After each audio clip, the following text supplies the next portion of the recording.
My name is Anna, and I don't know if I'll ever feel safe again. It started with a hotel. After 3 days of insomnia, the world had taken on that peculiar unreality that comes with sleep deprivation. Shadows stretching too long, sounds echoing too deeply, thoughts fragmenting like broken glass. I was driving aimlessly, searching for anywhere I could rest, when I saw it. A triangular building that seemed to pierce the night sky, its windows reflecting nothing but darkness, despite the streetlights all around. I knew something was wrong the moment I stepped inside. The lobby felt like a vacuum, devoid of the usual hotel sounds. No distant television sets, no rolling luggage, no murmured conversations, just silence pressing against my eardrums.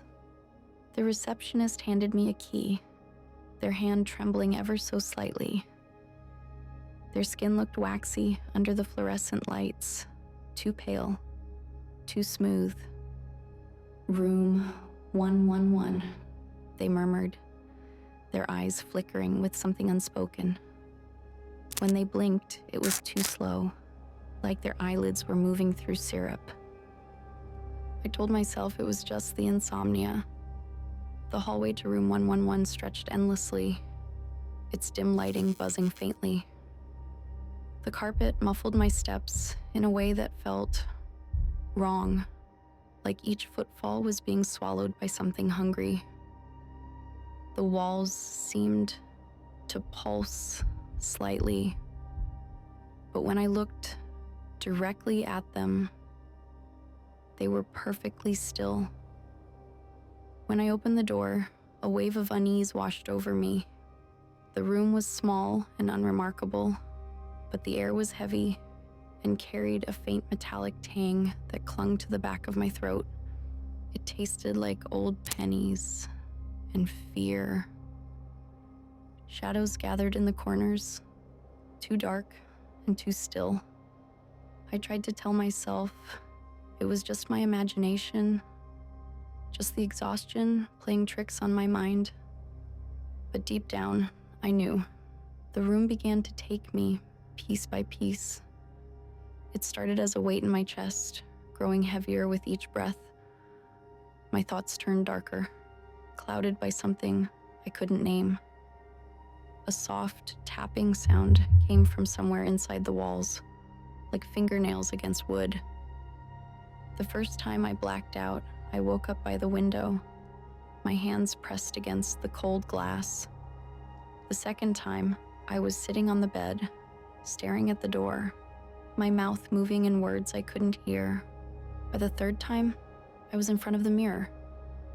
My reflection stared back at me, unblinking, its head tilting slightly too late. Then it smiled. I wasn't smiling. And that's when I felt it. The evil. The possession wasn't sudden, it was slow, methodical, like a virus spreading through my veins. It started in my chest, an oppressive weight that made it hard to breathe. The fear wasn't normal. It was deep, primal, and cerebral. A dark, all-encompassing terror that went beyond logic or reason. It felt like something ancient had entered me, threading itself through my mind and soul, replacing everything good inside me with a suffocating, crawling darkness. I wasn't just scared, I was consumed. And then the room exploded. The shadows spilled from the walls, crawling toward me like ink. The tapping turned into banging, coming from everywhere. The walls, the floor, the ceiling. The air was suffocating, alive, wrapping itself around me like a noose. I felt it clawing at my chest, pulling at my thoughts, my memories, everything that made me, me. And then I woke up. I shot upright in bed, gasping for air, drenched in sweat. Sunlight streamed through the curtains, The room still and silent. It had been a dream, a horrible, vivid nightmare. I laughed, shaky and hollow, and got up to splash water on my face. My reflection in the mirror looked tired but normal. I packed my bag, eager to leave, but when I reached the door, it wouldn't budge. The tapping started again. The dresser shifted, the shadows crawled, and that's when I realized I hadn't woken up at all. I yanked at the door, desperate to escape, and to my surprise, it opened. But what waited on the other side wasn't the hallway I remembered. It was another room 111, identical. The same tarnished brass numbers on the door, the same suffocating air, the same shadows pooling in the corners. I screamed and ran to the next door, flinging it open, only to find another room, 111, and another. And another. The hallway stretched endlessly, lined with nothing but room 111s, each door a twisted mirror of the last. The tapping followed me, louder and closer with each step. The shadows seeped under the doors, chasing me, consuming the hallway behind me. I ran until my legs gave out, collapsing in the middle of the endless corridor. The air grew heavier, darker, colder. The shadows swallowed everything, and I felt myself falling. I landed in my own bed, my own room, my own sheets, my own ceiling fan, spinning lazily above me. But something was different. The shadows in the corners seemed deeper. The air felt thicker. And when I looked at my phone to check the time, the screen was blank, not dead, but empty, as if time itself had ceased to exist.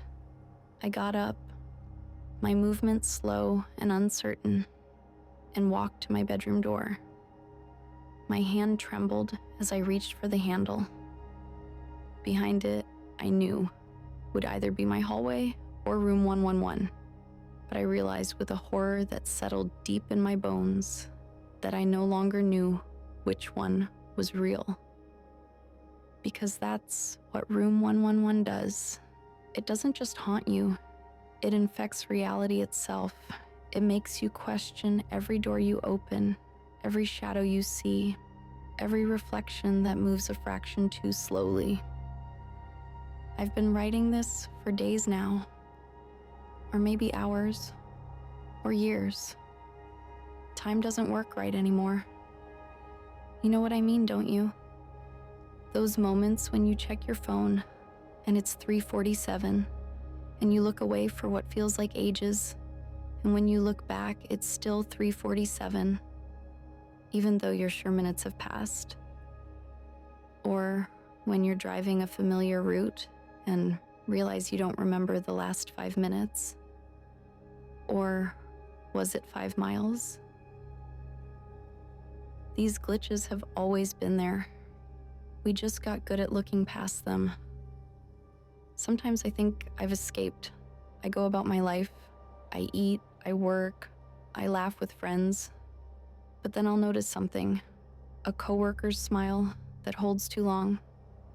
The way a coffee cup feels simultaneously hot and cold. A door that leads somewhere it shouldn't.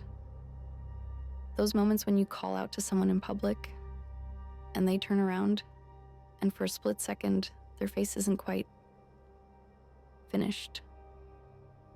That's how room 111 works. It doesn't trap you inside itself. It makes you notice the trap that was always there. Think about your memories. Really think about them. That vacation from 3 years ago. Can you remember what you had for breakfast on the second day? Of course not. But why not? Did it really happen? Or were those memories just inserted like furniture in room 111? When you dream, how do you enter rooms? Do you open the doors? Or do you just find yourself inside? And in your waking life, are you sure you're actually opening doors? Test it right now. Try to remember the exact motion of opening the last door you walked through. The feeling of the handle, the weight of the door, the sound it made. You can't, can you? Maybe you never left your bed this morning. Maybe you never went to bed last night. Maybe you're still in that meeting from last week, staring at your laptop screen, and everything since then has been room 111. Or maybe, and this is what truly terrifies me, maybe room 111 isn't a place at all. Maybe it's the truth about reality that we all collectively agreed to ignore. The glitches in our daily existence, the impossible moments we brush off, the memories that don't quite connect. You're noticing them now, aren't you? The slight delay between your thoughts and these words, the way your eyes feel like they're reading, but your mind feels like it's remembering. That faint metallic taste that's always been in your mouth, just below the threshold of awareness. Listen carefully.